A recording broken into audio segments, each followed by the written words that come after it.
y mueve el esqueleto. Estamos hablando de millones de usuarios diarios, más de 1 millón de usuarios diarios activos en adquisición de usuarios, entonces ellos pueden medir cuánto les cuesta comprar un usuario, tiene que ser rentable también. Muchas veces uno dice, no es que yo desde Latinoamérica, ¿cómo voy a llegar al mercado internacional? Estudien, anímense, trabajen. Estamos hablando de una época donde no había hiperconectividad como hoy en día. Uno en el 2000 le tocaba comprar una tarjeta prepago de internet. Pero muchas series animadas pasaron por 8 estudios y les dijeron no. Y el noveno que dijo así, encontró una mina de oro y la saca adelante. Y bueno, ¿quién de ustedes no conoce Star Wars? Claro. Y mueve el esqueleto. Bueno, hola a todos, bienvenidos de nuevo a este capítulo de animación para todo el mundo. Como saben, cada vez la animación camina más de la mano de los videojuegos. Y como se han dado cuenta en algunos podcasts anteriores, nos hemos estado metiendo en ese universo para entender un poco, porque así como ustedes, yo no conozco nada. Y lo que conozco son algunos grandes amigos, como este súper invitado que tenemos el día de hoy. Él se llama Santiago Zapata, ha sido empleado de grandes marcas, ha hecho videojuegos y levantado capitales para hacer lo propio.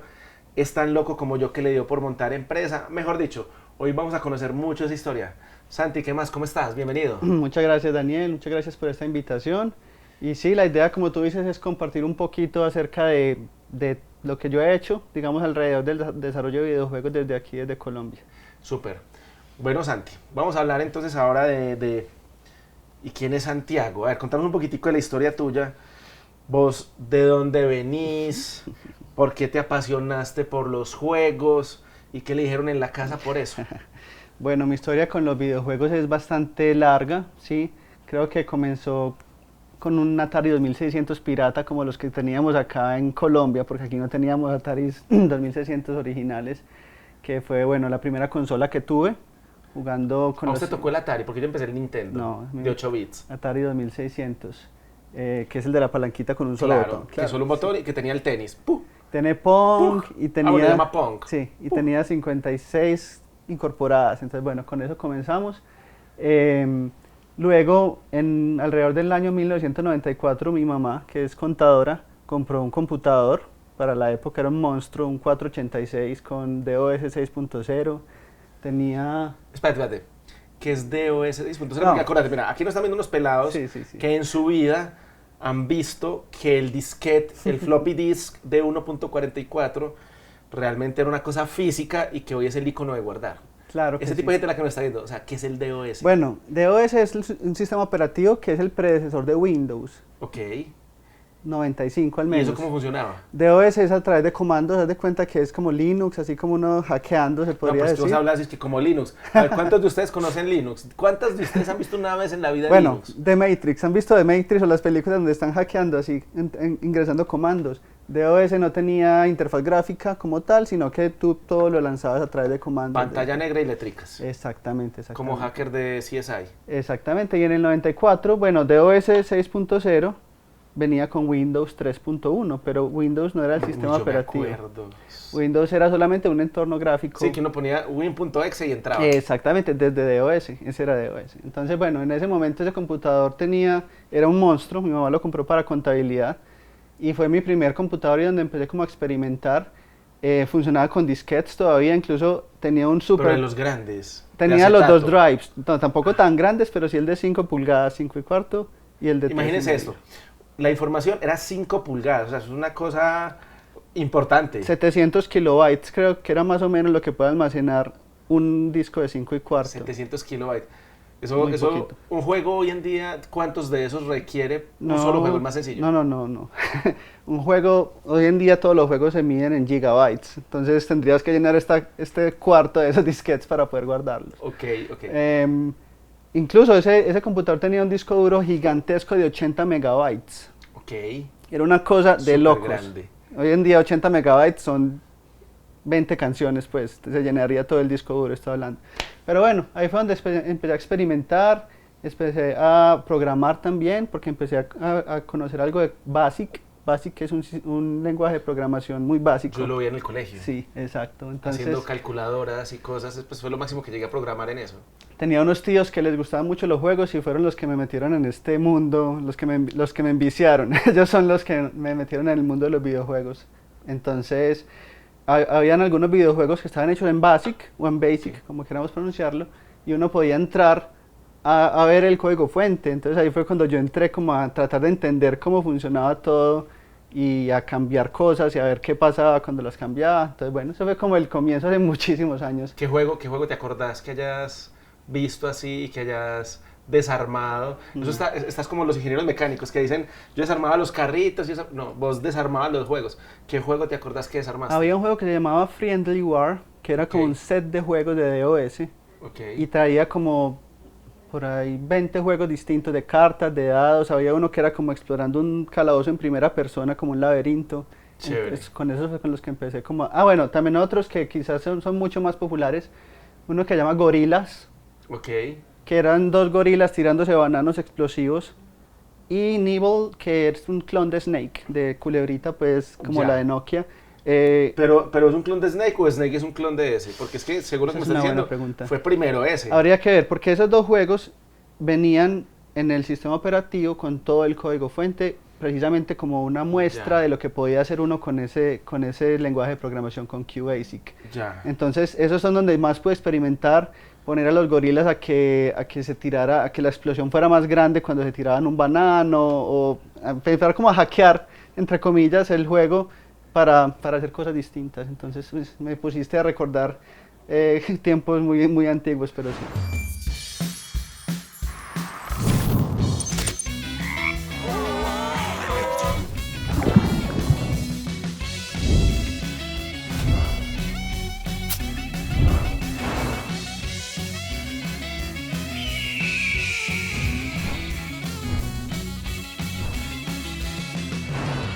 Santi, bien. Con varios que hemos pasado por acá, incluyéndome, hemos hablado de la familia, qué percibían. ¿Vos estabas en qué año en ese momento? Pues porque esto es bachillerato. Claro, yo empecé, eso fue incluso antes de bachillerato, pero yo empecé como tal a hacer juegos, sí, terminando 11. Sí, ok, ¿eso fue cuándo? Más o menos. Eso fue en 99, el 2000. 2001, terminé. Usted 2000, más joven 2001. Que yo, chicanero. Sí. Ve, porque es que a todos los que estamos por acá, que nos metemos en estos medios tan raros y estas cosas tan extrañas, nos pasa que los papás nos miraban como extraño. ¿A vos te sucedió o tus papás al contrario dijeron, muchacho, hágale que por ahí hay un futuro prometedor, vamos a apostarle a esto? ¿O a vos te pasó como al pobre Mauro de Indie Level que el papá le decía, váyase para Ecopetrol?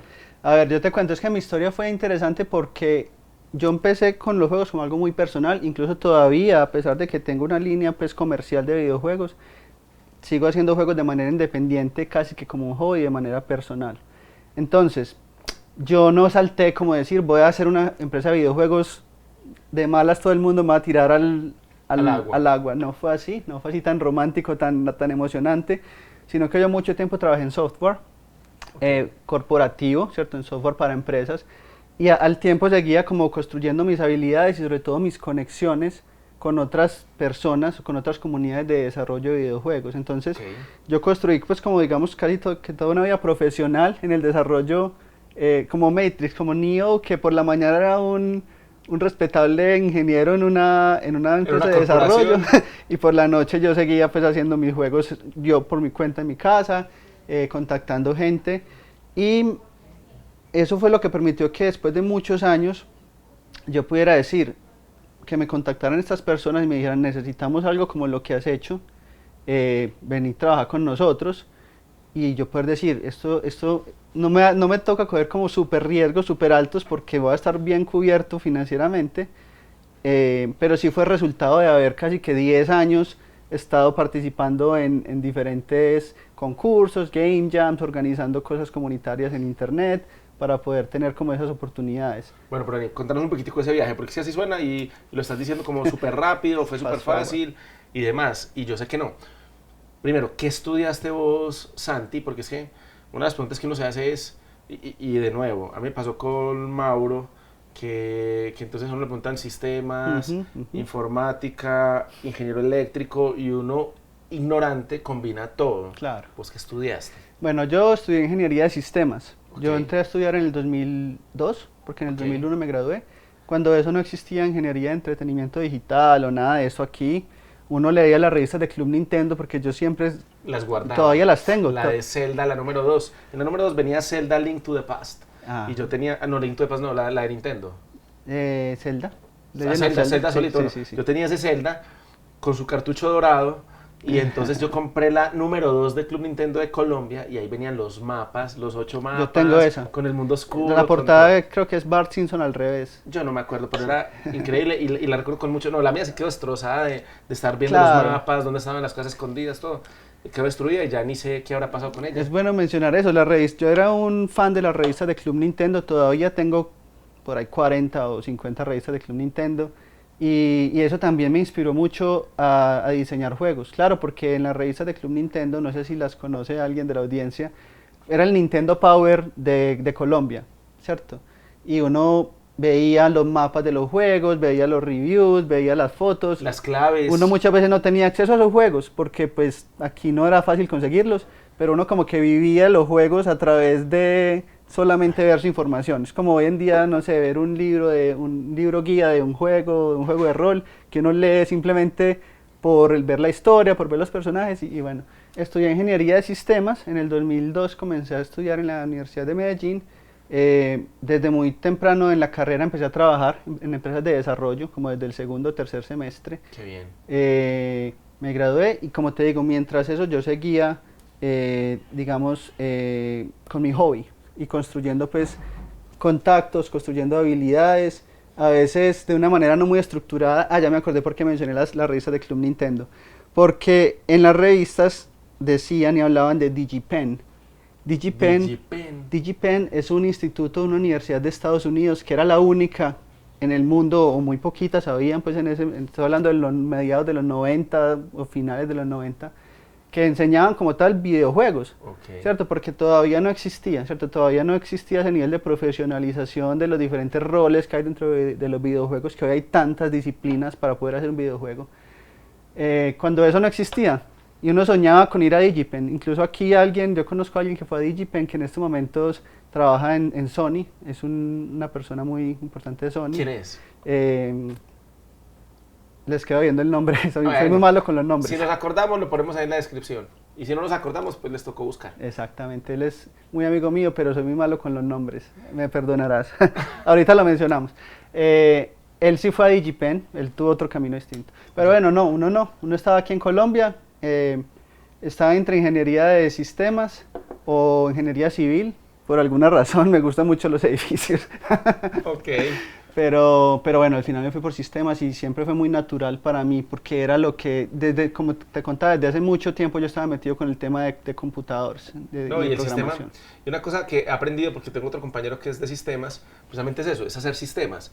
No necesariamente tienen que estar todos ligados a los computadores, porque yo tengo un amigo que es auditor, entonces revisa sistemas, y los sistemas son desde sistemas físicos que no hayan Claro. fallas, hasta sistemas informáticos que estén funcionando bien, que no haya filtraciones de información, o sea, él es un auditor, entonces revisa sistemas de Ay, muchas todo, categorías. claro. Luis Villegas, qué pena, antes de que me olvide, Luis Villegas se llama la persona que estuvo en Bungie. Ok. No sé si conocen Bungie. No, ¿qué vamos a saber de eso, hombre? ¿Qué es Bungie? Bungie son los desarrolladores de Destiny. Ok. Él tuvo Ok, un cargo del juego, allá ese sí es bien famoso. en esos temas técnicos y ahora está en Sony también. Qué bien, uf, un Entonces, capo. sí, él es Un una capo. excelente persona y siempre apoya demasiado toda la industria de acá, intenta desde allá ayudarnos a Es un todos. Guillermo del Toro de los videojuegos, Exacto, pues. algo así. Qué pena que no me acordé el nombre. Disculpas. Luis, no nos odies, pero es que eso pasa, hermano. Soy Mucha muy malo. gente y bueno, nos entenderás. Exacto. Bueno, Santi, entonces, ¿y cómo hiciste para estudiarlo? Porque, entonces, a ver, tenía sistemas, pero eso no son juegos. Ujú. Y en ese momento el acceso a la información no es como ahora que uno abre en YouTube y uno le pregunta a YouTube, ¿cómo hago X cosa? No O a existía. ChatGPT, ¿cómo hago tal cosa? En ese entonces, vos, ¿cómo hacías para estudiar? Porque es que, de nuevo, es que te lo digo, hasta animación, cuando yo iba a aprender animación era súper rudimentario. Yo veía, entonces yo sí mucho hacía una bolita y lo hacía en Flash y yo lo hacía más con experimentación que realmente por lo que encontraba en internet. Ujú. ¿Cómo fue ese estudio tuyo en esos early 2000, finales 90? Claro. ¿Cómo fue? Es que estamos hablando de una época donde no había hiperconectividad como hoy en día. Uno en el 2000 le tocaba comprar una tarjeta prepago de internet y conectarse por línea telefónica para poder conectarse con el mundo, ¿cierto? Yo alrededor de ese tiempo empecé a contactar gente por una red que se llama Usenet. Ok. Usenet son como unos foros, ¿cierto? Son como unos foros solo que técnicamente vienen desde los 80 incluso. ¿Todavía Y existe? Todavía existe, ya está muy caído en realidad porque ya fue, digamos que al ir creciendo Internet, no tenía como las características necesarias para moderar contenido y todo Ya. eso, es muy abierta, entonces se llenó de spam. Ya. Triste, pero incluso yo estuve en esa transición porque con Usenet, que eran como te digo, como unos foros temáticos, se juntaba gente que les gustaba un tipo de juegos, ¿cierto? Ya. Y ahí fue donde yo empecé a conversar y a tratar de aprender, ¿cierto? De los gente de Polonia, sobre todo, muy raro porque hay mucha gente de Polonia para el género de juegos que yo desarrollo que llaman los juegos tipo roguelike. Entonces ahí fue como cuando empecé a construir este conocimiento, todo fue a través de ahí. Y bueno, alrededor del año 2008, Usenet ya empieza a decaer demasiado y yo fundé unos foros que llaman el Templo del Roguelike y ahí digamos como que se migró mucha gente de... Pero eso es otra página, otro portal, Sí. ¿o es dentro de la infraestructura No, de...? estos sí eran unos foros web, incluso esos sí todavía existen, aunque no tienen mucho tráfico, pero sí es que existen todavía. Wow. Entonces fue a través de preguntar, crear conexiones con personas de universidades de otras partes que me iban comentando y también construí alrededor de esa época del 2008 una wiki, cuando estaban empezando las wiki apenas, donde todo el mundo fue poniendo información de cómo hacer ese tipo de juegos. Y eso fue también una fuente muy importante de conocimiento, ¿cierto? Todo fue muy, cuando no es estructurado, no académico, como muy... Sí, fue muy orgánico. Muy orgánico. Todo fue muy orgánico, fue creciendo como la comunidad lo iba pidiendo, como ibas consiguiendo la información. Claro, y mi formación como desarrollador no es para nada académica. Yo nunca estudié desarrollo de videojuegos, en realidad. Ya. Sino que fue más a través de las experiencias y de ir buscando. Como se aprende hoy en día, que es uno mirando Sí. tutoriales y demás, y que uno ya... ¿Cuál es su título? Estudiante de YouTube. Exacto. Uno podría Hoy hay definirlo muchos así, me más. debería sacar un diploma de eso. Ya hay de todo, ya está, hay estudiantes, ChatGPT ya le puede enseñar a uno lo que uno quiera. Hay gente que se monta sus propios cursos preguntándole a ChatGPT cómo hacer X o Y. Entonces, De bueno, acuerdo, de acuerdo. Bueno, Santi, pero eso está muy bacano, pero yo vuelvo e insisto. ¿Qué te dijo tu papá? ¿Qué te dijo tu mamá? En realidad, como te decía, ellos sí me apoyaron, ¿cierto? No hubo como un momento donde Ya. dijeran, usted está loco por meterse en esto, porque me veían que siempre lo había hecho toda la vida, ¿cierto? Y como te dije, cuando pude dar el salto a hacerlo comercialmente, tenía todo un respaldo financiero ya de un cliente grande, que son los contratos que yo tenía, pues, digamos, de De desarrollo de software. y desarrollo incluso de videojuegos Claro. para aportar en estos temas. Entonces, digamos que la familia en realidad No hubo resistencia. no hubo resistencia. Qué bien. Es que incluso si vamos un poquito más adelante, yo ya estaba con mi esposa, ella sí, digamos que, no, ella también trabaja en desarrollo de software y a veces no entendía mucho ese tema de los videojuegos y yo le decía, no, es que es un trabajo de verdad, mira que mueve platas. Claro, porque... A la esposa. Sí, claro, ya estamos hablando de otro nivel, de otra parte de la vida, porque con ella sí estaba en el punto donde yo me independicé, yo trabajaba en software y yo dije, voy a montar mi empresa de videojuegos. Es más, Se llama Slashware, Slashware, para que la igual. busquen, ahí tienen cosas publicadas. Ya ahorita nos contaron un poquitico de eso, pero se llama Slashware. Sí, entonces yo creo que en realidad los papás no, el momento fue más con mi esposa, ¿cierto? Estamos hablando ya del 2012, donde... Bueno, yo estaba preocupada porque dije, no, vos, 2011, el hombre más 2012. afortunado del mundo, pero todos pasamos por ahí en algún Claro. momento de la vida. Sí, porque nosotros nos conocimos incluso trabajando en desarrollo, Ok. los dos, y entonces yo le dije, voy a montar una empresa, voy a ser desarrollador de videojuegos, cuando eso ya nos íbamos a casar, éramos novios, pero de nivel ya más avanzado. Y claro, ella decía, no, pero ¿por qué no haces software que ya sabes cómo hacerlo, ya tienes los contactos, el conocimiento, ya puedes formar un equipo? Y yo le decía, no, yo quiero ser un desarrollador independiente. Y yo estaba hablando de 2012 más o menos, que empezaba como esa ola de los juegos indie, ¿cierto? Ya. Los juegos indie, que es esa otra corriente de juegos que digamos que son paralelos a los AAA y son en los que yo he trabajado más. Pero claro, hay una resistencia y fue difícil balancear como el tema porque se necesitaba pues sostener pues como unos ingresos, pero al mismo tiempo que el sueño siguiera creciendo. Entonces, bueno, se trataron de trabajar las dos cosas. En esa experiencia, en este viaje, que de verdad es súper bacano porque es muy apasionante ver cómo todos vamos sorteando los momentos de la historia, las capacidades tecnológicas que todavía no están a la altura de lo que sucede hoy en día. Seguramente en 10 años que hablemos vamos a decir lo mismo. No, es que acordate por allá en el 25 que eso nos va a pasar, Sí, sí. inevitablemente. Pero contanos, en esas experiencias que has tenido en empresas, todavía no vamos a entrar a tu compañía, sino en esos juegos que has estado desarrollando, en esas empresas que has trabajado, ¿qué nombres o qué títulos podríamos saber que de pronto la gente diga como, ah, claro, yo conozco eso, o ah, esa empresa yo la conozco, ah, ese logo yo lo he visto en alguna Por parte? supuesto. ¿En qué empresas has estado trabajando? Porque es importante esto, muchachos, porque es que muchas veces uno dice, no, es que yo desde Latinoamérica, ¿cómo voy a llegar al mercado internacional? ¿Yo cómo voy a trabajar una cosa de esas? Y realmente sí se puede cuando uno es así inquieto como Santi. No todo el mundo lo es, pero hay limitaciones. Sean así inquietos, estudien, anímense, trabajen. Miren que las muestras que él hacía independientes le abrían puertas. Pero entonces, ¿cuáles son esas puertas que lograste abrir, donde lograste entrar? Ahorita me contabas que estuviste 8 años en uno de los grandes motores de la industria del videojuego de móviles a nivel mundial. ¿Qué nombres se pueden mencionar? Claro que sí, yo trabajé mucho tiempo con Zynga. Zynga son los desarrolladores que en algún momento fueron muy famosos con Farmville de Facebook. Todavía Farmville existe, pero tuvo su época pues hace un tiempo. Y trabajé mucho tiempo con ellos en la franquicia de Words with Friends. Words with Friends es este juego que está en múltiples plataformas, que es un juego social donde uno tiene que formar palabras como tipo Scrabble. Ah, ok, ya. ¿Cierto?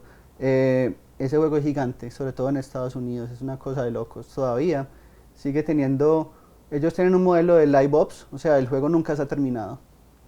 El juego siempre está en desarrollo, siempre están midiendo o analizando el comportamiento de los jugadores para ver en qué parte se puede mejorar, en qué parte se pueden introducir nuevos features. Ellos trabajan con modelos que se basan demasiado en hipótesis, entonces tienen un departamento completo de análisis de datos y un departamento de producto, que lo único que tienen que hacer es hacer hipótesis de cómo se puede mejorar cierta métrica, porque todo ellos lo manejan con métricas. Entonces, por ejemplo, una métrica pueden ser la retención en 3 días, la retención en 7 días, es decir, que un jugador nuevo vuelva. Se quede 3 días jugando. Cierto, porque eso, estamos hablando de millones de usuarios diarios, más de 1 millón de usuarios diarios activos, y entonces se van y vienen, ellos tienen adquisición de usuarios, entonces ellos pueden medir cuánto les cuesta comprar un usuario, y entonces tiene que ser rentable también, cuánto estamos obteniendo por usuario. Entonces son demasiado basados en datos, o sea, los datos detrás de ellos, y las hipótesis entonces están apoyando esos datos. Alguien de producto dice, vamos a poner este feature y esto nos va a incrementar un 5% los jugadores diarios en esta geoubicación, en España, lo que sea. Y entonces, bueno, entraba yo ya como en el tema de ingeniería, a implementar con el equipo de ellos esas hipótesis. Eso ya sí es desarrollo, exacto, pues de sí, software desarrollo como puro y tal, duro. y apoyado en todas las plataformas que tienen ellos de experimentación, porque entonces lo que hacen ellos es que, y aquí también estamos empezando a hacerlo, es que hacen A/B testing, ¿cierto? Okay, entonces sí. ponen el feature en un segmento y el otro segmento no lo tiene, y eso permite comparar si el... Gente, para que entiendan bien, nosotros estamos muy familiarizados en Bombillo con eso, porque nosotros lo hacemos también para las mejoras de nuestros videos en YouTube. Entonces nosotros lo que hacemos es que hacemos una prueba A/B, donde ponemos una miniatura A, una miniatura B, miramos cuál miniatura genera más clics, y con esa nos quedamos para generar mayor tráfico dentro de nuestro canal de YouTube, por ejemplo, o en un podcast como este que están viendo. Entonces muchas veces hacemos esos A/B testing.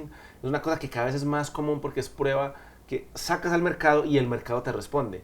Y con base es como un focus group, pero en vivo, pues en vida real, con un producto masivo, lanzado. Sí. Incluso ellos son así. Entonces, si por ejemplo uno desarrolló un feature 6 meses, invirtieron ellos en que lo iniciara uno, pero en los A/B testing no da, se descarta. Se descarta y el siguiente, El siguiente, no importa lo que le metimos, no nos va a dar la hipótesis que dijo el de producto no es, entonces se descarta. Pero muy bien, porque sí, claro, eso también hace, uno muchas veces se enamora de sí, un producto, sí. Y uno se queda patinando y uno dice, esto lo voy a fondear, lo voy a conseguir plata, voy a sacarlo adelante, o esto va por este lado, voy a mejorarle y estoy seguro que... Y al final no mejora, y 10 años después estás quebrado y con un juego al que le metiste demasiado dinero que ya nunca vas a recuperar. Es la única cura para el sunken cost, la falacia del tiempo ya invertido, ¿cierto? Porque uno se apega, pero no, pero venga, que esto, busquémosle, yo sé que sí, pero yo sé que esto es una buena idea, pero cuando los números te dicen que no es una buena idea, ya No no es hay una nada buena que idea. decir, ¿cierto? O sea, por más que tú digas y tú, créanme que es una buena idea, mira las métricas, no funcionó. Siguiente, ¿cierto? O sea, como que...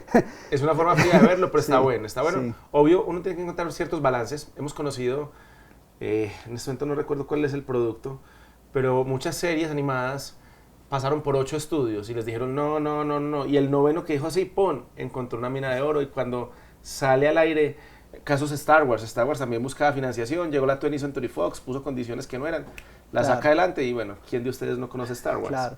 Y como ese hay muchos, creo que Bluey también fue por el estilo, no estoy seguro. Hay muchas actuales que pasaron por ahí. Mucha gente les dijo, no, no, no, no, no, no. Y cuando llegaron al sí, pum, la reventó. Obvio. Claro. Aquí estamos hablando de casos muy distintos porque son futures de un botón, una mejora, una campaña.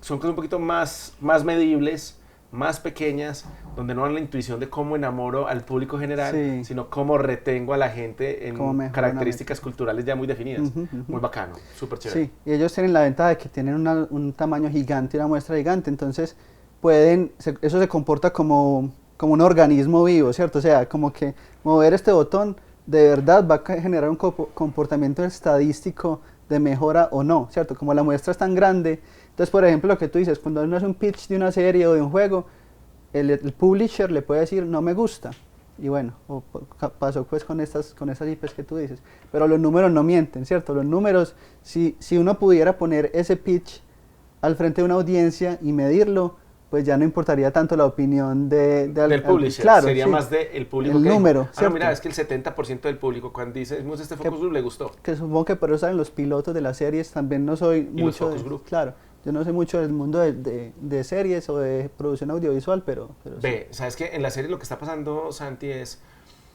ya es tan costoso desarrollar una serie que los grandes inversionistas cambiaron el modelo.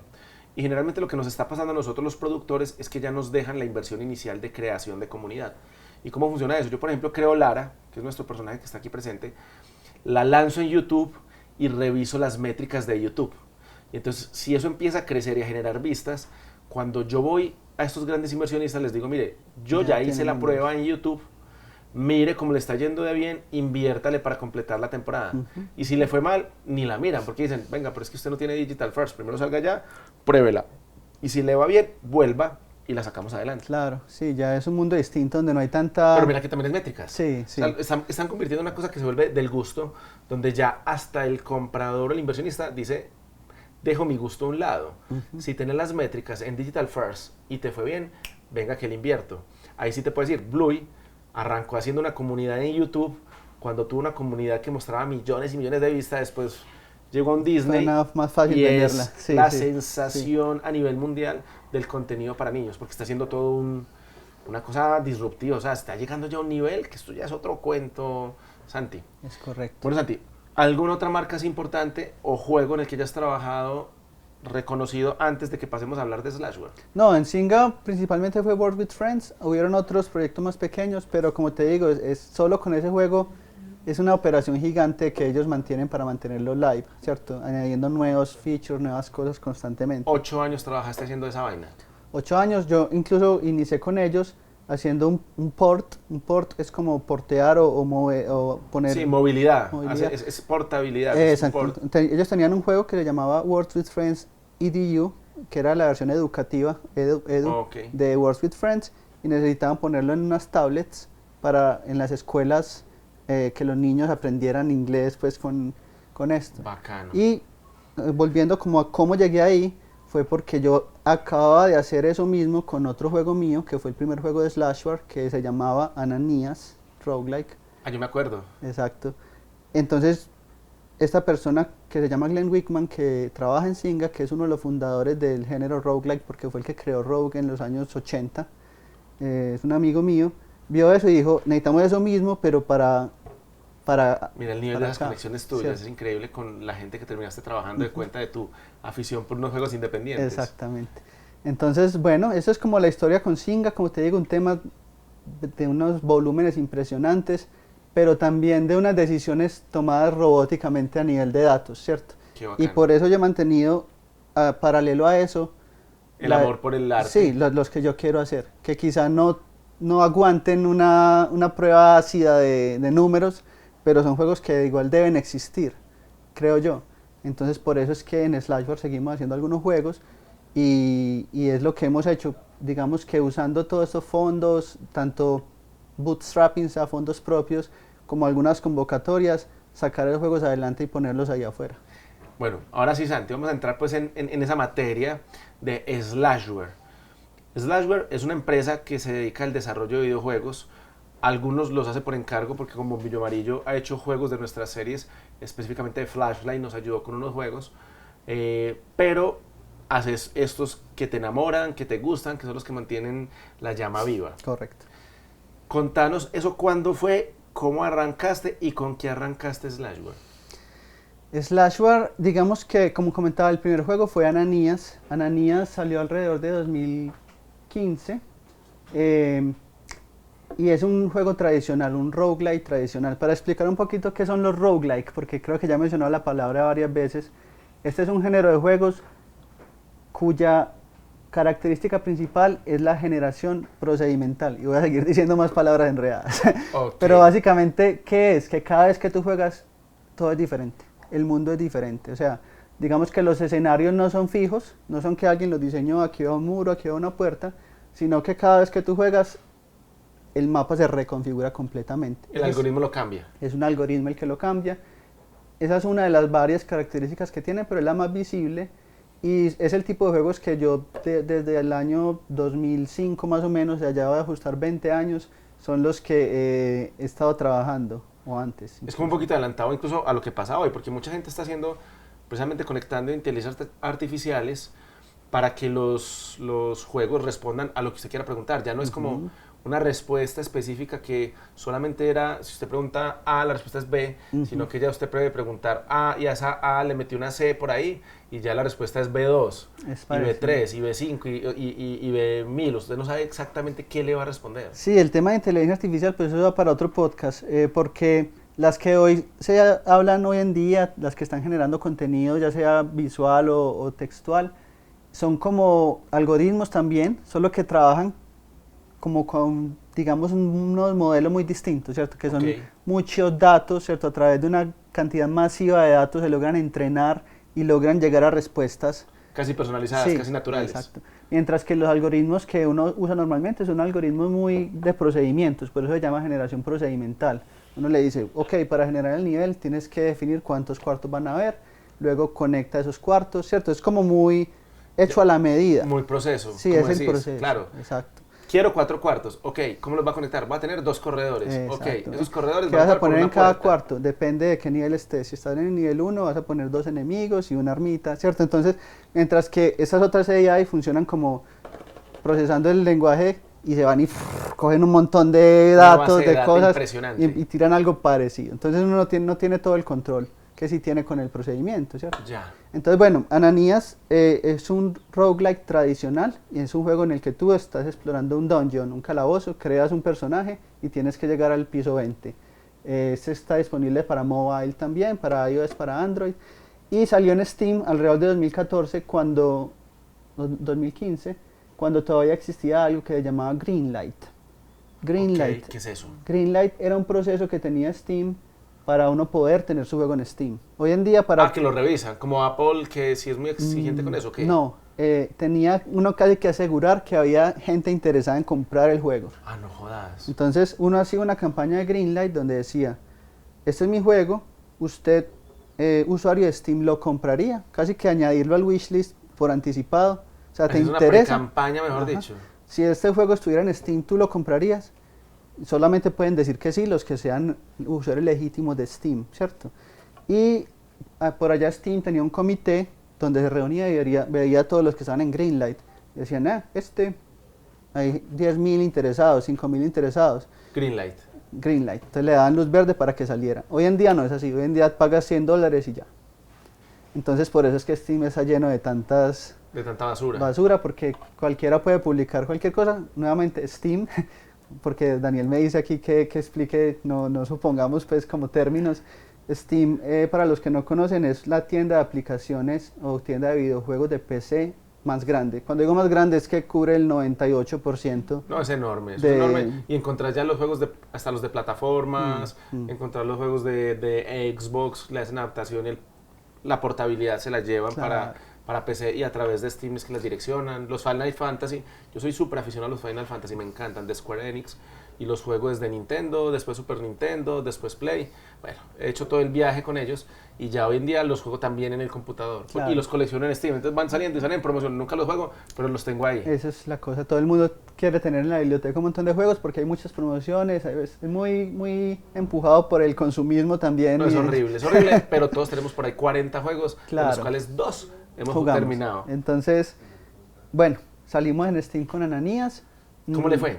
¿O cómo le ha ido? Hoy en día, Tiene una comunidad, a la gente le gusta, no ha sido un hit indie, ¿cierto? Porque fue más como un aprendizaje. Quería yo como tener ese juego ya en Steam para yo mismo, porque es una forma de hacerlo, ¿cierto? Uno lo puede publicar independientemente o puede ir con un publisher a hacerlo, pero para que a uno un publisher le haga caso, tiene que tener ya algo publicado, porque hay mucha Claro. gente que ¿por qué te va a creer, ¿cierto?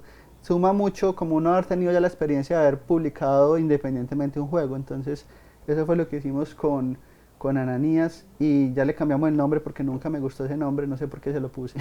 Se llama ya La Sombra de Cramora, Cramora's Shadow, que Ok. es más dramático. Cramora es como el enemigo del juego, que es una serpiente gigante que destruyó el mundo y uno vive en ese mundo post-apocalíptico tratando de salvarlo, como la última esperanza es encontrar el anillo de Ananías. ya. Entonces, ese rebranding por muchos años lo teníamos como planeado y apenas este año fue que se hizo. Apenas ahora, 2025, después de Después de 10 años. 10 casi. años. Bueno, en realidad el release en Steam fue en 2018, porque el 2014 fue en Android y en iOS fue en 2018 también. Wow, increíble. Bueno, ¿cómo fondeaste Ananías? Ananías fue con puros recursos propios. Ok, en esa no tuviste Ah, ni miento. convocatorias Wait, ni nada, no, ¿o no. qué hiciste? Sí, ¿O inversión? hubo una ¿La plata de la campaña señora? también, pero hubo una campaña de crowdfunding de Ananías, ¿cierto? ¿Ah, sí? Obviamente no cubrió todo el desarrollo, pero sí ayudó a pagar ciertas cosas. ¿En dónde la montaste? En Indiegogo, que es lo que yo creo que incluso todavía está accesible para nosotros al Kickstarter. Todavía en Colombia yo creo que Sí, no yo se creo que puede. no está funcionando, no estoy seguro. se puede. Y si está funcionando, nos escriben ahí y nos cuentan, porque que yo sepa, no. No. Incluso en Indiegogo hubo una campaña y en otro sitio que ya no existe de crowdfunding más pequeño también se hizo una campaña de crowdfunding. Pero más que todo fue recursos propios. Y de todas formas, Ananías es un producto que no requiere grandes inversiones. Pues es un juego que es pixel art, ¿cierto? Es un juego que no tiene como nivel de producción de trailers o de videos o de cosas complejas. Entonces por eso era como un buen candidato para tener una primera Experiencia experiencia sí, en total. Steam. Es un piloto, es Sí. el piloto de cómo era el tema de publicar. Exactamente, eso fue. Bueno, y después de eso, Santi, ¿cuántos juegos has publicado y qué juegos Bueno, después que de sean eso, propios de de Slashware? a ver, porque sí, aquí hay que dividirlo como en dos cosas. Yo he seguido haciendo juegos y digamos como de manera independiente. Yo tengo un sitio web que es slashy.net y ahí tengo anualmente hay por ahí 6 juegos o 7 juegos que son juegos pequeños, que son participaciones en game jams, que son experimentos o cositas que quiero hacer, se me da por hacer y las hago. Ahí las tengo en slashy.net, pero publicados como tal, digamos como de una mayor magnitud, ha sido lo que hoy en día es Novamundi, que tiene toda una historia, ¿cierto? Porque Novamundi también empezamos a desarrollarlo en 2018, a finales de 2018, y apenas el año pasado, digamos que cerramos el capítulo de decir ya está publicado completamente, ¿cierto? O sea, Ok. fueron... El viaje, sí, yo bastantes recuerdo años. mucho porque vos has estado trabajando demasiado en ese proyecto. Ese proyecto sí ha recibido otros capitales. Ujú, sí. ¿Cómo los has levantado? ¿Cómo hiciste por dónde lo hiciste? ¿Cuáles convocatorias? Mejor dicho, ¿cómo fue el viaje de Novamundi? Bueno, primero se llamaba Expedition.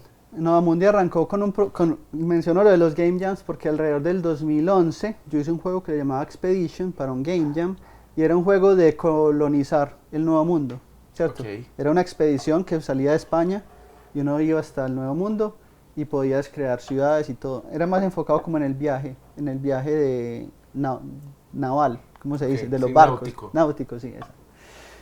Pero alrededor de 2018 yo dije, ok, cojamos esto que yo siempre he querido hacer como un simulador del siglo XVI, donde tú puedas hacer lo que quieras, ¿cierto? Ok, más ambicioso aún. Sí, porque yo quería, inspirado en juegos como Uncharted Waters, que es un juego muy retro de Super Nintendo, donde uno hacía eso, uno podía escoger entre 6 personajes y viajar por todo el mundo haciendo lo que quisiera hacer, ¿cierto? Cada Ok. uno tenía como un plotline, pero pues al final podías ignorarlo y simplemente comerciar, ¿cierto? Volverse millonario uno llevando especias a otra parte, cosas así. Esa fue una de las inspiraciones. Y yo dije, listo, este juego que hicimos para el Jam, hagamos un juego, digamos, con valores de producción indie, pero que cualquiera pueda jugarlo y que sea atractivo para jugarlo. Y empezamos como a hacer los prototipos en la empresa. Ese juego, Expedition se llamaba, lo llevamos al GDC. GDC es el Ok. Game Developers Conference, que es posiblemente el evento más grande de videojuegos del mundo, que es en Ok. San Francisco. Y uno va al GDC, entre otras cosas, a hacer pitch también de los videojuegos, a ver qué recepción tiene y qué publisher le hace caso a uno. Obviamente cuando uno va las primeras veces uno no está conectado, Uno no es nadie. no conoce Es a como nadie el de la MIFA, empresa. cuando por primera vez fuimos por allá en el 2011, 2012, Bombillo. Mira, Colombia, Bombillo, animación. Sí. Y es que allá hay internet. Exactamente, ¿cómo hacen? Me acuerdo que una vez un cliente en Estados Unidos, ustedes vienen de Colombia, ¿y cómo hacen? Yo, ¿cómo hacemos que? ¿Cómo Sí, cómo pues, hacen? ¿cómo allá pues tienen computadores? ¿Cómo hacen para desarrollar software? Pues se imaginaban que aquí estábamos. En taparrados, eso es la típica historia que la gente llega a Bogotá en Bermudas. Exacto, exactamente. Ven así el filtro México de las películas. El amarillo, Sí, sí. Latinoamérica. Exacto, exacto. Pero bueno, fue algo similar a GDC, sin embargo sí, por los contactos que tenía con algunas empresas de aquí, se logró como no llegar allá, aterrizar como, bueno, ¿qué hago acá? ¿Cierto? Al menos tenía ciertas citas, pero claro, cuando uno no lo conocen, pues casi que tener la cita con alguien en un hotel y la persona está ahí en el celular, pues como, sí, sí, sí, pues, y ya. Es como una primera experiencia, ¿cierto? Sin embargo, esos primeros viajes a GDC sí nos ayudaron a validar un poquito lo que se podía hacer en el mercado y encontramos que era una idea que quizá podía tener inconvenientes de mercabilidad o de Ok. marketability, ¿cómo se dice eso? Mercadabilidad, de No sé, venderse. pero bueno, yo creo que ¿cierto? todos entendimos. Sería difícil de vender porque claro, estábamos hablando ya del 2019, 2018, 2019, hacer un juego basado en el colonizar no es bien recibido, ¿cierto? Digamos que por temas políticos y por todo esto, Sí, por claro, los no. indígenas. Europa de una te va a poner problema, pues, porque ya tenés ahí un terreno muy grande. Y un montón y un chunk grande de Estados Unidos también, entonces de los liberales y todo. Incluso en el juego que nosotros llevamos en el prototipo, uno empezaba nuevo juego y escogías el personaje que quisiera hacer y estaba Cristóbal Colón. Entonces cuando se lo mostramos allá a alguien de Estados Unidos, dijo, ¿en serio ustedes saben que este señor destrucción de las Indias, no sé qué, o sea, como que no es un modelo para unos representarlo? Y yo como, no sabía, ¿cierto? O sea, como que uno no tenía como esa concepción que tan polarizada pues de lo que puede ser una figura como Cristóbal Colón. Y así habían pues como varias figuras históricas. Entonces, bueno, eso fue como una primera aproximación, allá no conseguimos nada de inversión, es difícil obtener un funding para el primer juego. Esto fue evolucionando hasta que llegamos a una convocatoria que es Crea Digital. Chévere, Crea recién Digital. rescatada, qué bien. Sí, Crea Digital 2019, nos ganamos Crea Digital, eso nos sirvió para impulsar el desarrollo y en ese momento seguíamos con la idea del sandbox, o sea, del juego de exploración del siglo XVI, pero pues Crea Digital tenía y todavía tiene un poco un componente cultural, ¿cierto? Chévere. Entonces había que meter un poco de historia de Colombia y ahí fue donde hicimos una campaña dentro del juego de los Muisca, Ok. ¿cierto? Entonces en paralelo a que uno podía jugar con los españoles o con los europeos, también podía jugar con los Con los Muisca. indígenas. Exactamente. Chévere. Ahí todavía estaba muy crudo pues toda la idea de Nova Mundi. Luego nosotros salimos a Steam en algo que se llama como crear la página de Steam. Todavía el juego no existe, pero parecido a lo que tú dices de empezar a darle visibilidad y medir interés, uno dice, aquí está la página, comunidad, péguenme, o sea, ¿les interesa o no? Ojalá sí, sí, sí, ojalá es por- sí, pero si no, sí, me dicen porque también. y claro, eso generó un backlash un poquito de esos mismos grupos, como, no, se están glorificando la conquista, la colonización, no sé qué. Hubo una gente pues que hizo como mucho ruido en eso, y claro, uno hace el juego como con mucho amor por el arte y por su visión de las cosas, uno no tiene ¿cómo se dice? Una... Que una concepción política pues alrededor de sí, eso, sí, no, uno lo hace más, uno lo hace ingenuamente, francamente. exacto, uno no tiene una es como intención, una mala intención. cuando hace series de esta, nosotros que nos llegan los comentarios de los jurados y decían, pero es que usted, ¿por qué está hablando de indígenas? ¿Usted quién es para estar hablando de los Claro. indígenas de Colombia? Ujú. Pues yo soy colombiano, los tenemos cercanos, estoy haciéndoles un tributo porque me parece muy bacano su cultura y sus vainas. Pero es que usted no debería, eso es apropiación y no sé qué. Exactamente. Y uno lo hace de una manera muy, de verdad, de corazón, porque antes es un tema de admiración, que les parece que su No hay una mala intención, sí, tiene unas sí. cosas muy bacanas que antes, incluso, muchas veces uno piensa que se deberían conocer, tenemos que mostrarle al mundo esta riqueza cultural y ¿usted por qué está haciendo eso? Sí, incluso cuando nosotros Lo salimos, entiendo. teníamos una persona que todavía es aliado de nosotros, que la conocemos y nos ha ayudado mucho, que se llama Kate, otra vez se me fue el nombre, que es la capitana, ese es su rol, la capitana de Kid Fox Games, que es una empresa de Canadá de juegos indie, y ella nos ayudó. Ya en ese momento le dije, ya tenemos el juego, la página de Steam.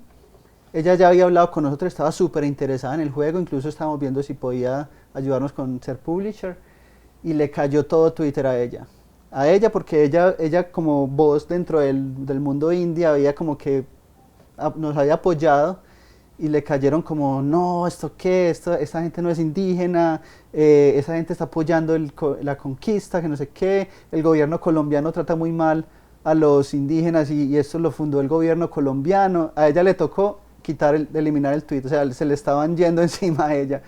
Y bueno, de ahí, ¿qué sirve, qué no sirve? Obviamente el impacto es súper negativo para el equipo de desarrollo, para uno como Claro. líder creativo, porque uno dice, uy, yo no tenía una mala intención aquí y me están diciendo que soy malo, o sea, que soy una persona malvada porque estoy apoyando el sufrimiento de los indígenas. Ah. Eso se le entra a uno pues como... Y eres empresario hoy en día. Sí. Entonces, bueno, eso fue como algo que ayudó a que Novamundi tuviera este giro final, donde nos enfocamos netamente en una perspectiva de representar el punto de vista de los indígenas. Eso ayudó, pero también otras figuras como Rami Ismail. Rami es alguien que habla mucho, es un desarrollador indie de videojuegos y ayuda mucho a los desarrolladores, digamos, de países no desarrollados, ¿cierto? Chévere. Entonces, él ayuda con toda su experiencia.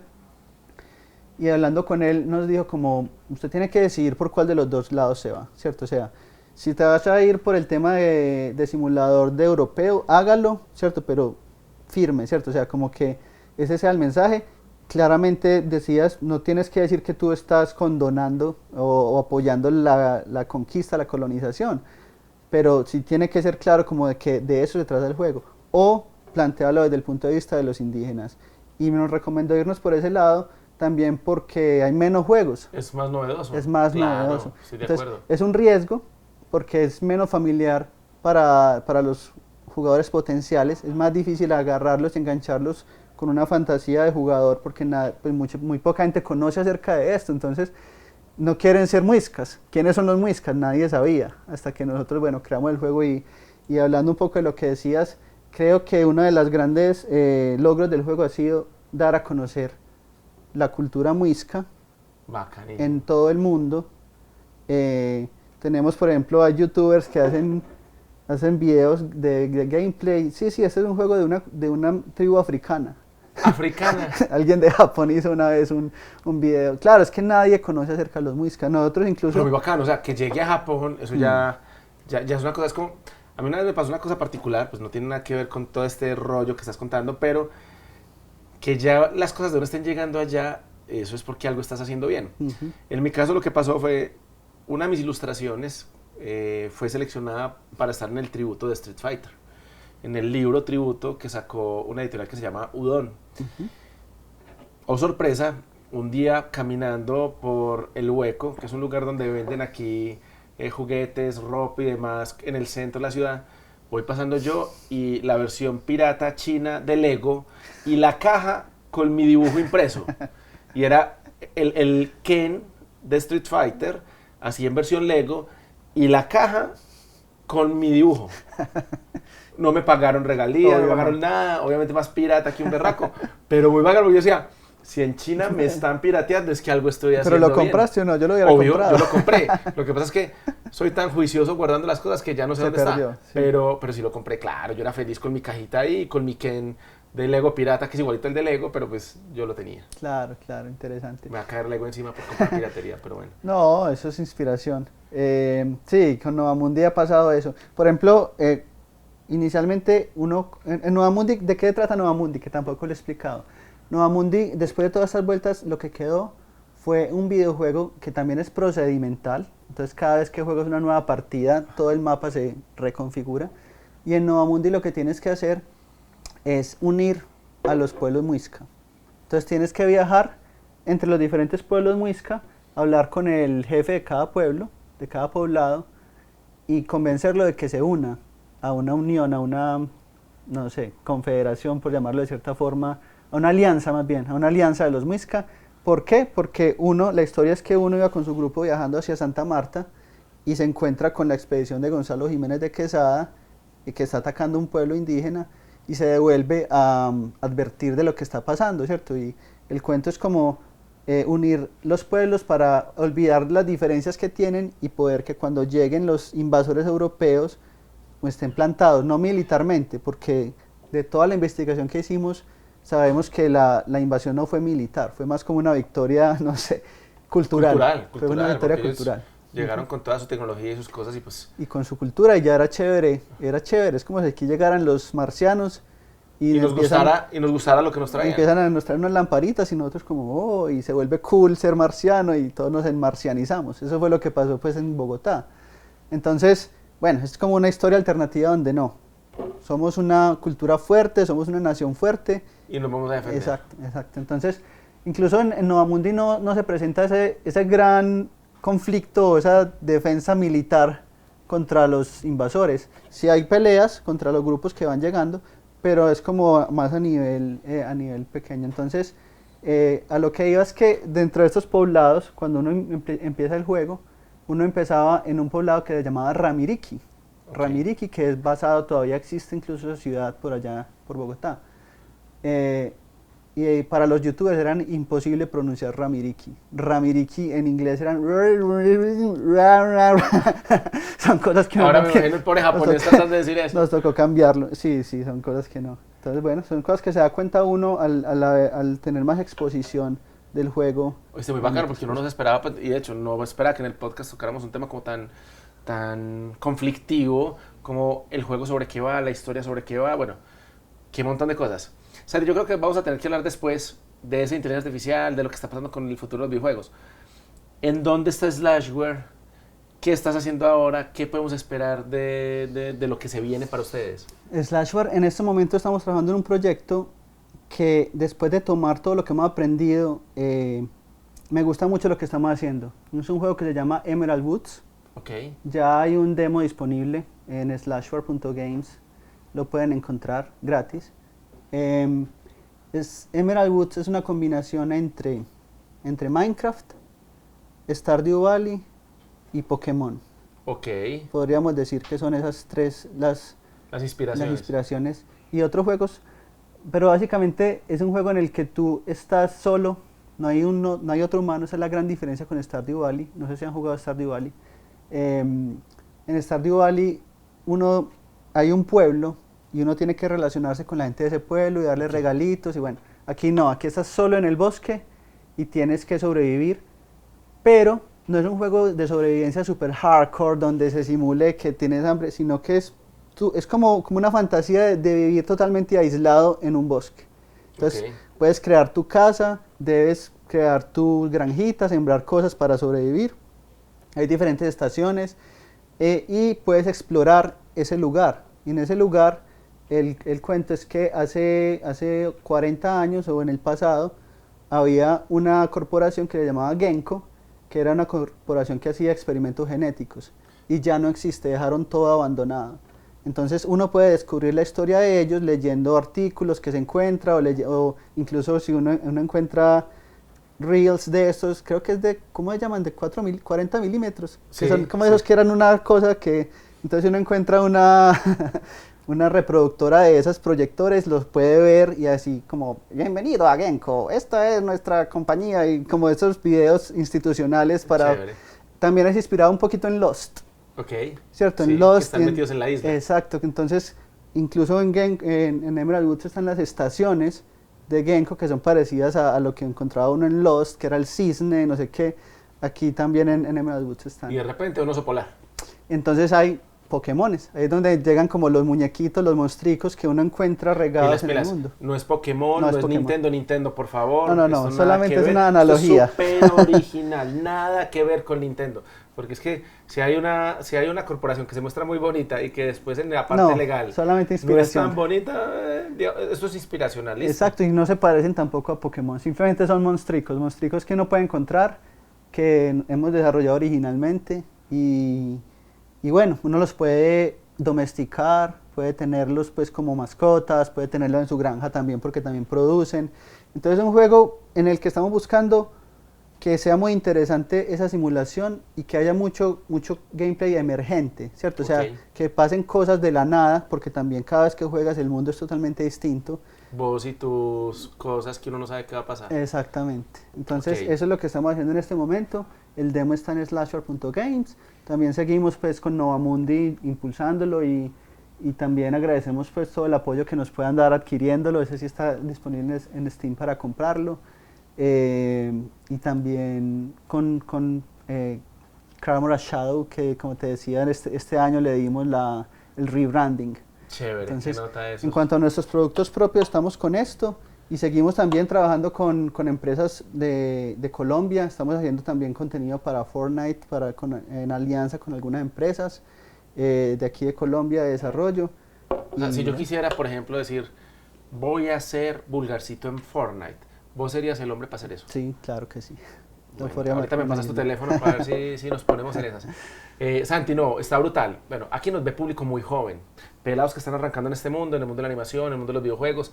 La animación y los videojuegos caminan muy de la mano porque es que, ¿cómo vamos a hacer un juego con un muñeco corriendo y no va a estar animado? O sea, eso no tiene sentido.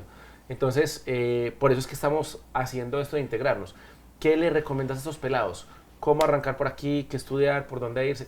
¿Qué les puedes recomendar a ellos?